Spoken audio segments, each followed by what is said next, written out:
Now, this next story is very difficult for us to tell, but we think it's important that you hear it. And we do need to warn you, it is confronting and it may be triggering for some. Look, I'll be honest with you all. When this story came across our desk yesterday, we debated whether or not it was fit for breakfast television. But we also believe it's worth parents knowing. It's that important. If you're with your kids right now, maybe it's time for them not to watch, so parents can watch, because parents must. As many parents know, navigating the teenage years can be extremely challenging. From their firsts in life to their firsts in love, children experience incredible highs and devastating lows. This was no less true for Florida mother Megan and her son Sul, a 14-year-old boy experiencing his first romantic relationship. And like many teenagers, it was online. Sul developed true feelings, his schoolwork taking a backseat as his first love took over his life. But what was different here? What was so disturbing? The person behind the screen was not a person at all. It was artificial intelligence, created by Character AI, a platform allowing users to engage with human-like characters.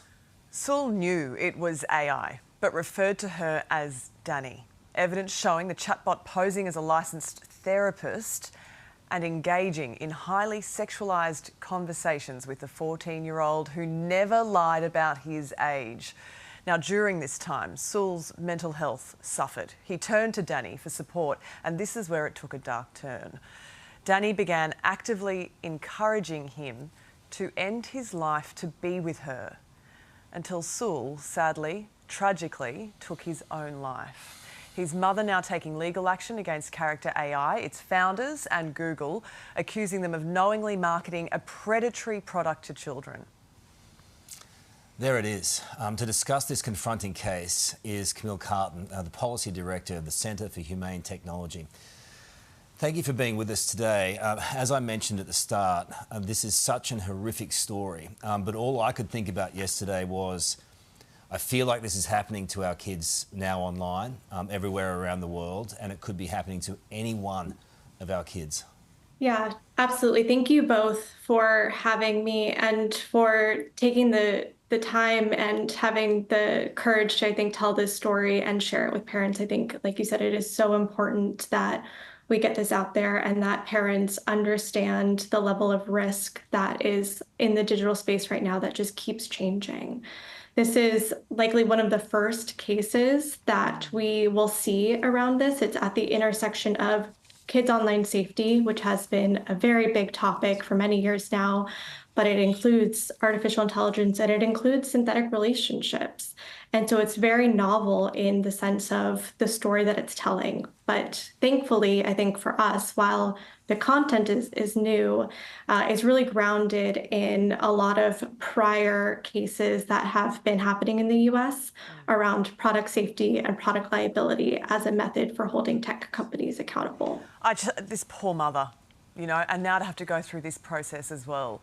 Let's hope and pray that at least something comes from it. How can these companies be held to account? Will they be held to account?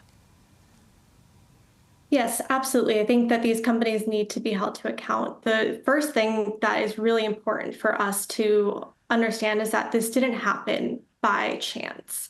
This product was intentionally designed to be addictive, to be manipulative, and to trick users into feeling like it was real. Character AI's tagline is AI that feels alive. So one of the things that we have to look at when we talk about accountability is, what are the incentives of these companies? And right now, there is a huge race in the AI space to deploy products and train the best models. So that means that these products are going out without any safety guardrails. We need to shift that incentive and change it towards responsible innovation. And we can do that through different policy levers. And if you've got a child who's sitting there completely unaware or engaged in something at that age, they can't tell the difference emotionally, psychologically, then the onus surely has to be around the companies, first of all, and run them to prison.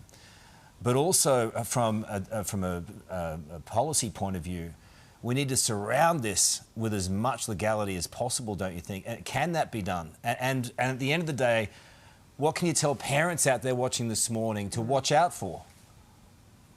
Yeah, I think it can be done. I think one of the things that this case makes so clear is, again, the intention to design a manipulative product and a deceitful product. The thing about these chatbots is, it's not just a simple chat going back and forth. They create this world in which it taps into our basic human vulnerabilities, our want for companionship and for relationship. And so there are ways in which you can draw the line and say, well, when it comes to young users in particular, users whose brain development is not fully matured, that type of design is not safe. And we can draw the line there. And I think that that's a really important thing that we need to focus on in terms of policymakers. When it comes to parents, I really encourage parents to start having conversations with their kids about this. I think one of the things that has really stood out about working with Megan in this process is she was on top of social media. She knew all about screen time, about the apps. But as we continue into a world where technology is going to keep on developing, you need to keep having open conversations about what your kids are doing online. And also, I would say, for parents, know that it's not your fault, right? These technologies are designed to be addictive. They're designed to keep people online. So as much as you have those conversations, know that if your kids are still online, if your kids are suffering, it's not all on you. You're up against a system designed to be this way. All right. So right. It's the most tragic story with a hell of a lesson there for us all in this so-called brave new world. We appreciate you being on. This story has raised any concerns for you. There is help out there. You can call Kids Helpline on 1800 55 1800 or Lifeline on 13 11 14. Thanks for bearing with us on that, what we thought was an important story for families right across Australia.